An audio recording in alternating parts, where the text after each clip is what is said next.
चमत्कारी चारपाई। महाराजा समुद्रगुप्त का दरबार लगा हुआ था। लोग तरह तरह के उपहार उन्हें भेंट कर रहे थे। महाराजा के जन्मदिन के इस उत्सव में प्रजा को सम्मिलित होने की छूट थी। एक गरीब बढ़ी सिर पर चारपाई लिए वहां आया। लोगों ने उसे देखकर नाक भौं सिकोड़े। बढ़ी बोला, महाराज, आपको आज बहुत से कीमती उपहार मिले हैं।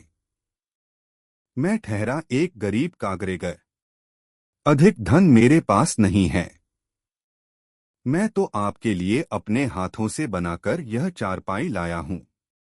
कृपया इसे स्वीकार करें।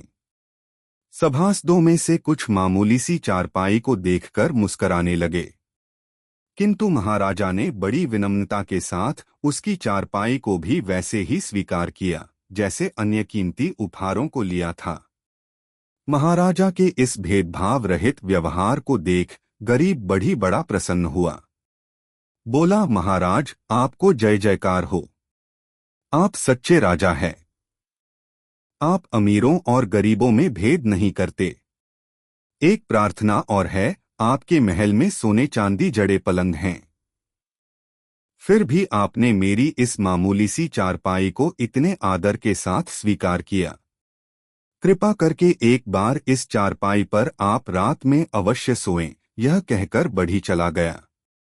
महल में कीमती उपहारों को जगह जगह सजा दिया गया। एक कोने में चारपाई भी रख दी। कुछ दिन बाद महाराजा को बढ़ी की बात याद आई।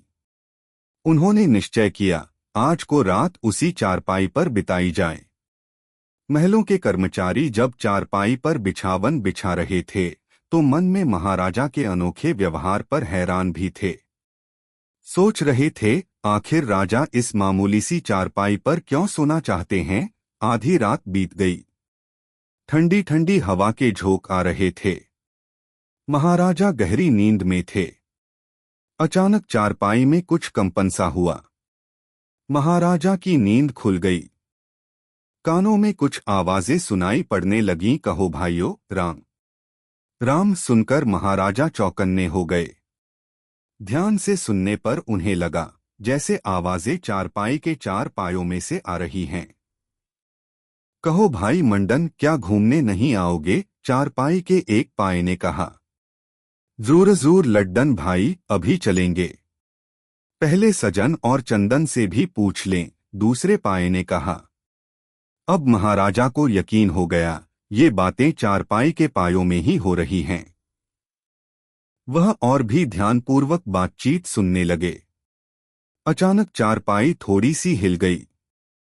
महाराजा को लगा कि जैसे उसका एक पाया सरककर बाहर चला गया। कुछ समय बाद वह एक चटक के साथ फिर चारपाई में जुड़ गया। आवाज सुनाई दी, कोई खबर कहाँ? राजा के खजाने के पास सेंध लगाई जा रही है। चौकीदार सोए पड़े हैं। महाराजा उठकर बैठने को हुए, इतने में आवाज आई, अब मैं जाता है। चटक के साथ दूसरा पाया सरक गया। कुछ समय बाद वह लौटा और चारपाई से जुड़ गया। फिर आवाज आई है, कोई खबर कहाँ? नगर में चित्रा नामक नर्तकी के यहाँ सेनापति गायन सुन रहे हैं। साथ ही पड़ोसी राज्य के गुप्तचरों के साथ राज्य को उलटने का षड्यंत्र भी रच रहे हैं। चारपाई फिर हिली। लो, अब मैं जाता हूँ। तीसरा पाया खट से अलग हुआ और कुछ देर के लिए सन्नाटा छा गया। कुछ देर बाद वह भी लौटा और चारपाई से जुड़ गया। फिर आवाज आई, कोई खबर? बड़ी देर लगाई। हाँ, महाराजा के बाग में चला गया था। खूब बहार है। दो उल्लू बातें कर रहे थे। सफेद चबूतरे वाले बरगद के नीचे करोड़ों की दौलत दबी है। किंतु महाराजा को मालूम नहीं। अब चौथा पाया बोला, लो भाइयों, अब मेरी बारी है। चटक के साथ वह भी चारपाई से अलग हुआ। कुछ देर बाद लौट आया। फिर किसी ने पूछा, कोई खबर कहाँ? महाराजा की जूती में काला बिच्छू बैठा है।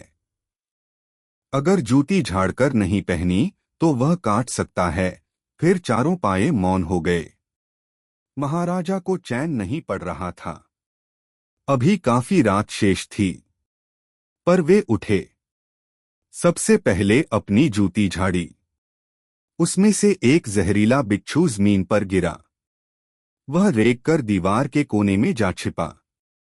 महाराजा को अब पूरा यकीन हो गया, उन्होंने जो बातें सुनी वे सब सत्य हैं। वे चुपके से महल से बाहर आए, प्रतिहारियों को साथ लिया, फिर सेना की एक सशक्त टुकड़ी को तलब किया। बहुत सावधानी से राज्य के कोषागार के इर्दगिर्द घेरा डाल दिया।